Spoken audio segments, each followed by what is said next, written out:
Today's video we are going to learn about the production facilities of the parental preparations.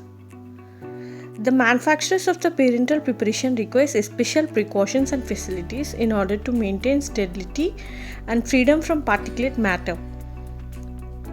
The production area where the sterile preparations are manufactured can be divided into 5 sections.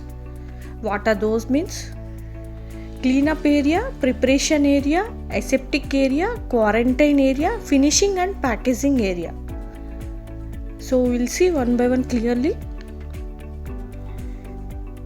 The first one is the cleanup area. It is not an aseptic area. In this area, the containers and closures are properly washed. Here, all the parental products must be free from foreign particles and microorganisms. The area and the atmosphere of the room where manufacturing of parental products are done must be free from dust, fibers and microorganisms. So cleanup area should be constructed to withstand the moisture, steam and detergent. Ceiling and walls can be coated with a material which should prevent the accumulation of the dust and the microorganisms. So the exhaust fans should be fitted to remove heat and humidity of the comforts of the persons working in this area. This area should be kept clean so that contaminants may not be carried out into the aseptic area. Okay, this is the first area. So before this area there will be a storeroom for the material and the equipment. So we will collect all those materials from this storeroom. So there is a provision to enter into this area for storeroom and for the sterilization. Okay, after complete cleaning of the particular containers and the closures, we need to sterilize them properly. So there will be 2 openings from this area, that is to storeroom and to the sterilization area. And the next area is the preparation area. Okay, so in preparation area, the ingredients of the parental products are mixed and preparation is made for filling operations. Okay, so here although it is not essential that this area should be aseptic, but strict precautions are required to prevent any contaminations from outside. The cabinets and the counters should be made of a stainless steel and they are filled in such a way that no space is left for the dirt to accumulate here. And ceiling, walls and floors should be sealed and suitably painted to keep them thoroughly clean. Okay, so this is the next area. So next area to clean up area is the preparation area. So during this area, the ingredients of the parentrals are mixed and prepared in this area. And the next area is aseptic area. Okay, next to preparation area is aseptic area. Here the name itself aseptic indicates it should be completely sterile and aseptic in nature. So here from preparation area, the parental formulations will be transferred to the aseptic filling area. Here the parental preparations are filtered, filled into a final container and subsequently sealed in this area. So the entry of the persons into the aseptic area should be through an airlock system. To maintain the sterility, specially trained person should be selected to work. They must be orderly, neat and reliable. So they are required to wear a sterile clothes and should be subjected to a physical contamination at regular intervals to ensure that they are not carried off any infectious diseases. So there should be minimum movements in this aseptic area. So the ceiling, walls and the floors of the aseptic area should be sealed and painted so that they can be washed or treated with aseptic solutions or sprayed before use. Stainless steel counters should be fitted on the walls. Mechanical equipment should be housed in the stainless steel cabinet in order to prevent the dirt to accumulate on it. So mechanical parts that will come in contact with the parental product should be separated so that they can be sterilized. So even the air in the aseptic area should be free from fibers, dust and microorganisms. So this can be achieved by use of the high efficiency particulate air filters, that is known as HEPA filters, which can remove particles up to 0.3 microns. So HEPA filters are fitted in the laminar airflow systems in which air free from dust and microorganisms flow with uniform velocity here. So there will be a laminar airflow system with HEPA filters can be fitted in this area in order to maintain the aseptic conditions. So the air is supplied under positive pressures which prevents the particulate contamination from sweeping from adjoining areas. So ultraviolet lamps are fitted in order to maintain the sterility here. Okay, so in the laminar airflow system we will fill up the parentrals. So ampoules are filled in such a aseptic conditions in order to maintain the sterility of the product. So this is about the aseptic area, and the next area is the quarantine area. So what is this quarantine area means? A batch of your parenteral products after its filling, sealing and sterilization are held up in this area. So the random samples of the parenteral products of the different batches are in the analytical laboratory for its evaluation. So these parenteral products which passes all the quality control tests are transferred into the finishing or the packaging area later.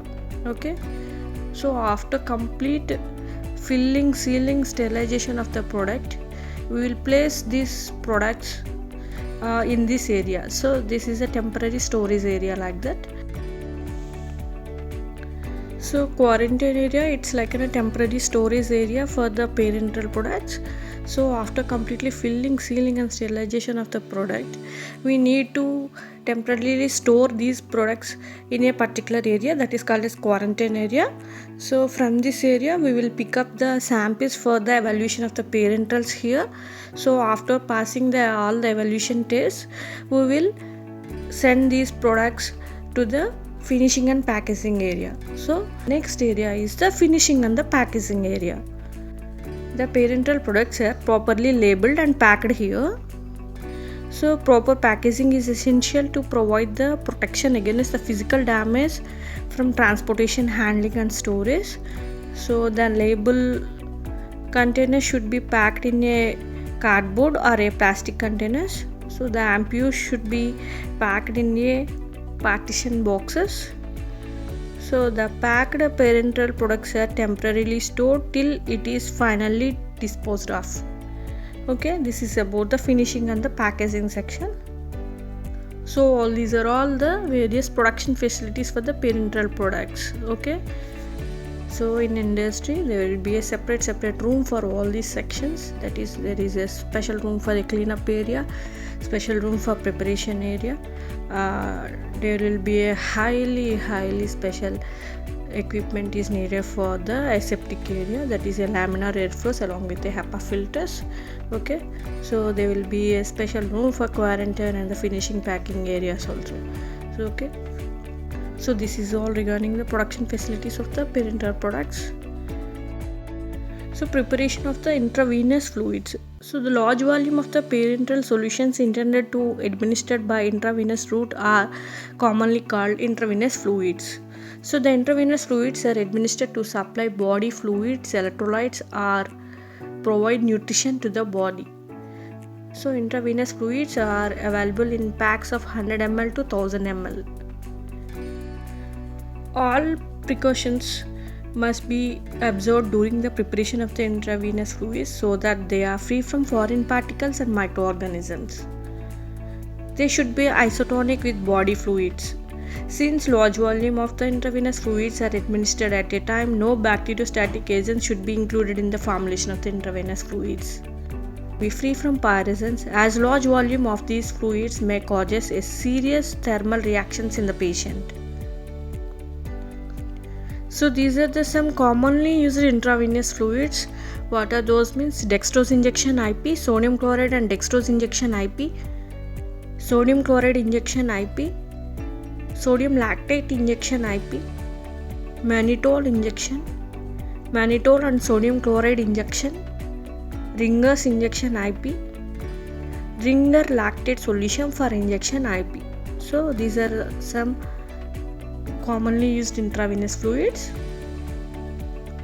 So the intravenous fluids are commonly used for number of clinical conditions like in order to maintain the therapy for those patients who are undergone a surgery or unconscious and are unable to take fluids, electrolytes and nutrition orally. Or in replacement therapy, and also for replacement therapy in those patients who have suffered a heavy loss of fluids and electrolytes due to severe diarrhea, vomitings and burns. And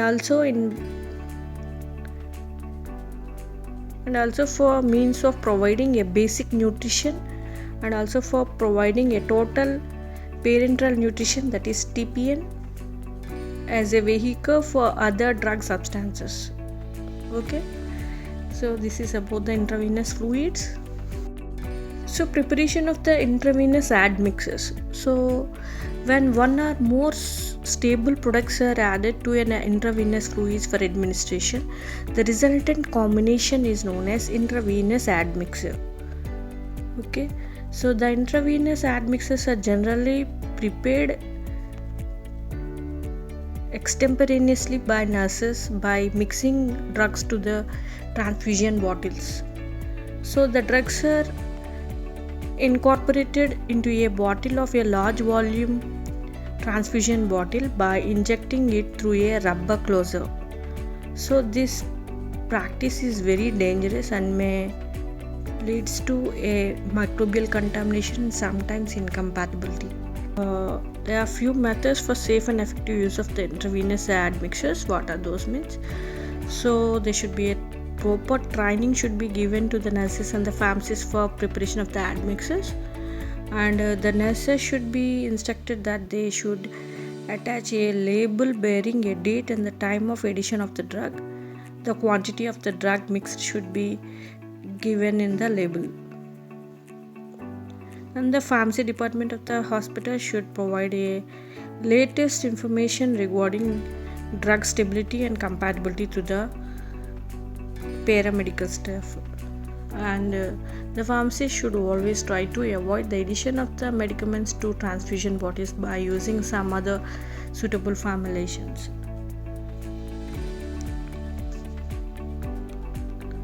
The practice is very dangerous and it may lead to contamination. So how the product will get contaminated means, so the intravenous fluids contains no bactericides but contains sugars and amino acids, which are richest sources of the multiplication of the bacteria. So there are more chances of the bacterial contamination if the mixing is not done under aseptic conditions. Okay, and there will be a chances for contamination also.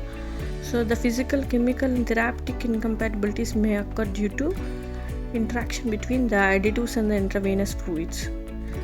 So the physical incompatibility will show changes in the color, crystals or precipitate formation like that.